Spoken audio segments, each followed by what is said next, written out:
Internet.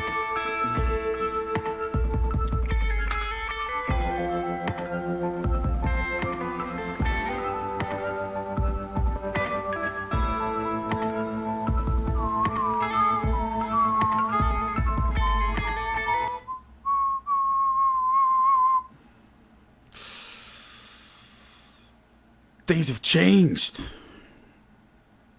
Now, I still do feel that Anthony Joshua is the A-side. I feel that he's the A-side. Those 3 belts, those fights at Wembley, the resume. But the thing is, Wilder's catching up in a way of excitement, doing shit like he did against Dominic Breazeale. Now, here's the thing. Now, the ratings... You may say, oh, they didn't do 1 million viewers, but in this day and age of DVRing and streaming, the fight being available on Showtime anytime, and to me, those were some major numbers. What is it about? Did it peak at 990,000 or something like that? We're gonna go take a look at Joshua versus Ruiz ticket sales. It's gonna be Saturday, June the 1st on DAZN, and I am excited. I'm going to be there. Me and my colleague, we plan on doing some excellent work in providing you full coverage, fan experience and everything. Working a crowd and all. Likely going to be streaming on Twitch. I'll put the link right down below in the description box. It's a platform I'm very interested in. I'm also going to be going to Patreon soon. But we're not going to talk about that in this video.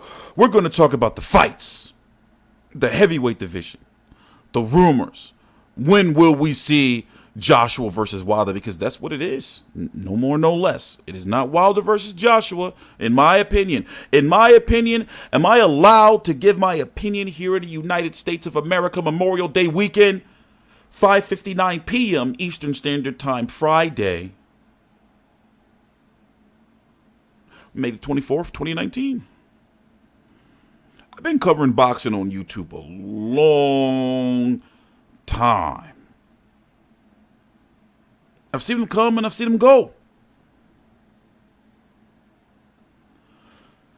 That shit Deontay Wilder got, that's some scary shit. That's some shit you got to really plan on. Like, do we really, really want to take this fight right now? Because if we lose, that can fuck up everything and sponsorships. But the time has come. The pot has boiled over. He's destroying people like listen, and Luis Ortiz, who's supposed to be next. Now, fans are not clamoring for it. However, they're not just like dejecting it or rejecting it. Like, I just was, like they were talking about how Breazeale doesn't stand a chance. Me being me and the showman, and the media reporter likes to hype up the fights. I was like, yeah, motherfucking Breazeale, he gonna go out there, he gonna fuck Deontay Wilder up. Oh, yeah, Andy Ruiz is gonna fuck Anthony Joshua. Oh, actually, but he could. Andy Ruiz ain't no joke. He's got some very fast hands. His size and his flabbiness is deceiving. Dude is sharp. In close quarters, he's sharp. But we're going to see what his chin bout. Because that shit Anthony Joshua hit you with, especially if that uppercut get through, like that shit is like a wrecking ball. See, Deontay Wilder shit is nuclear. Don't get me wrong. That shit puts you out. But see, it puts you out, but fucking Joshua shit looked like it hurt. Like you feel it. You're like, ah, shit. Like that shit he hit Povetkin with. That shit looked extremely painful to where Breazeale, that shit was split second. He was out. We ain't seen Breazeale since. And no, I don't think what Jim Gray did was wrong. I think it was just taken out of context. It was savagery, though. It was pure savagery. Savagery at one of its purest forms. I want to see the fight. So what's going on? Anthony Joshua's got to fight Andy Ruiz. The next mandatory up is going to be the WBO, then the IBF with Brett Pulev, who is now working with Mimo Haradia. He is getting his ass in shape. Mimo Haradia, you may know, mostly famous for that old steroid Balco shit, right? Was it Balco or some shit like that? Whatever, I don't know. I forgot all the shit. But he was the strength and conditioning coach of Juan Manuel Marquez after Marquez stopped drinking the piss. He probably was drinking that piss in secret after. He was exposed by HBO 24/7. But I'm talking about like when he had knocked out Manny Pacquiao. He came in all husky and I was all scared. And I knew like something wasn't right. I was like, yo, he gonna fuck Manny Pacquiao up. I'm scared for you, Manny. So he's really taking the fight seriously. Now, we don't know what's going on with that WBO mandatory. It seems as though Dillian Whyte doesn't want it, and Anthony Joshua's like, look, you had your chance, and I can respect that. How many eliminators does Dillian Whyte want to keep turning down? And don't get me wrong, he's fighting good fights, but he can't keep bitching about not getting the title. The WBC shit is a little weird, but I can understand that. If anything, blame Mauricio Suleiman and blame Don King. Don't blame Deontay Wilder if you really, really want to know the truth. You got to follow the story back. You know, I was covering that shit big time back then. Don King is like the godfather, no bullshit, of Mauricio Suleiman WBC. Look at guys like Amir Imam, Charles Hatley, and Bermain Stavern. How do these guys get title shots? Really, really, really think about it. But hey, anyway. That's just some shit too far down the trough, right? If Joshua gets past Andy Ruiz, which many of you feel he will, who will he fight next? Right now, the rumors are, and Shelly Finkel has confirmed, that he is in contact with the person who runs, I'm just dumbing things down for you, John Skipper. He runs the zone here in the United States. So him and Shelly Finkel are in contact to try to see how they can make it work. The rumors are that they're working on a 2-fight deal where the first fight will be on the zone because of Anthony Joshua's A-side status, and Deontay Wilder will be handsomely paid, and the second fight would take place on Showtime. Pay-per-view, and there would have to be a second fight. It's like they're trying to lock it in. It's like, no, like 2-fight deal. It's no getting out of that, but you have to factor in those mandatories too. Because Bob Arum and the WBO can throw a monkey wrench in and be like, nah, we're not trying to hear that shit. Tyson Fury. Or the IBF. They don't listen to IBF. Don't fuck around with no 2-fight deals. They don't care. They don't care about that. But the good thing is we'll get Joshua versus Wilder. But, you know, the IBF might be freed up for Tyson Fury and Kubrat Pulev if they keep winning the fight down the line. That's just some deep heavyweight boxing talk for you. It's Friday. I'm chilling. Big night of boxing tomorrow. You know, and I still got some more interview and, you know, little filler videos to put out for you. You know, shout out to Rob over in LA. Shout out to Donnell. Shout out to Fred in NYC. Not that sucker Fred. Shout out to Tony running the social media. Mikey, Gary, Joe, Kyle, OJ, other Kyle, Rome. You know, Boxing Antics, Ray, Fight View 360. No, I'm forgetting some names, man. No, I'm forgetting some names. So, what do I want to accomplish by going to the fight next week? For one, Katie Taylor. Like, undisputed.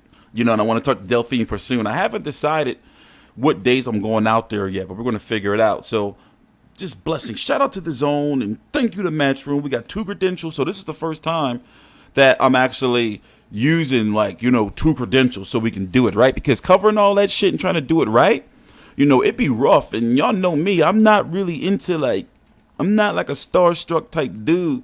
And I really don't like being all, I got social anxiety. So the only thing about Madison Square Garden is you can't really be in the back like that. You got to be at, like, your seat. Like at your table. So if I'm in the Barclays Center, I'm in the back. Like, I don't like being around all that shit, but nonetheless, I want to work the crowd. You know, I want to get like all that fan experience footage. That's like footage to me that's like 20, 30 years down the line. I can play. I want that fan experience footage. Like, where did you fly from? You know, like, ask some questions, and the Irish going to be there for Katie. It's going to be lit. You know, while my colleague and partner, he's going to be, you know, like getting the fighters. We're both going to be getting the fighters. But, you know, I want all that footage. All that footage. Hey, while we're here, let's go look at some ticket sales. This was funny. What's this guy's name? Snatch and Snacks. This was funny. Brazil for having the character run with him. That's fucking Dr. Strange. Shit. Right?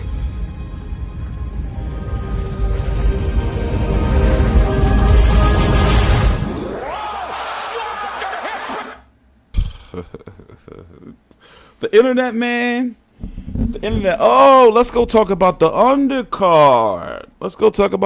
Okay, what were we doing first? First, let's go see how we are 1 week before the fight. Joshua versus Joshua tickets. So Joshua, sometimes I'd be scared like to type in certain stuff because I'd be thinking like a porn link that I was watching gonna pop up.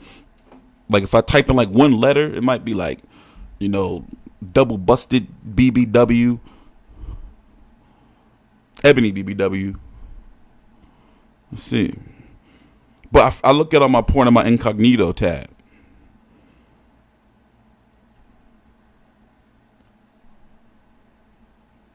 Well, what did I do? Did I do something wrong? What did I do? Let's go full screen. What did I do? It's not bad. Mind you, all the sections are open from my understanding. Let's see how this shit is looking on fucking Tuesday. What do you think of this for his first debut here? No, let me tell you something I was thinking about earlier. Damn it, I gotta stop being so close to the microphone. I'm sorry, guys. I'm getting better. I got some new tech. Shout out to my colleagues. Shout out to my partners. Got some new tech. So I'm still learning how to use it properly. I don't have to eat the fucking microphone anymore. So I was on Twitter and I was thinking to myself, how come this brother is not he should have been in New York, at least in my opinion, 2 weeks before the fight, because the fight next week is fight week. This week here, he should have been, in my opinion, or last week. 2 weeks before the fight, in New York, walking around and eating, New York steak and shit like that. Well, don't eat no steak nowhere, just to be on the safe side. But he seems like he's not going to get there until Monday, and it's you fighting in New York, but you haven't been in New York. That is, a bit bizarre to me, because my understanding, and I remember I asked him, I was talking to him a question, and he was trying to motherfucking play me because he thought that I'm not even going to get into it. I guess it was a simple, but if I was there that day, I would have got sprayed by water too. Just to let y'all know.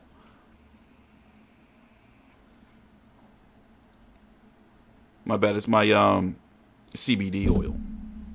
Best thing I've ever invested in. But the question I have is,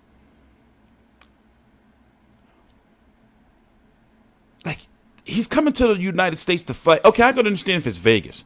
And it is New York. Yes, it's a tourist attraction too. But to get acclimated to New York, I think he should in my opinion, he should have been there a little earlier. Out there interacting with the fans. For example, Eddie Hearn, he's in Maryland right now with Devin Haney. I got to do that video next. So, what do y'all think about these tickets though? I'm going to be really, really looking around.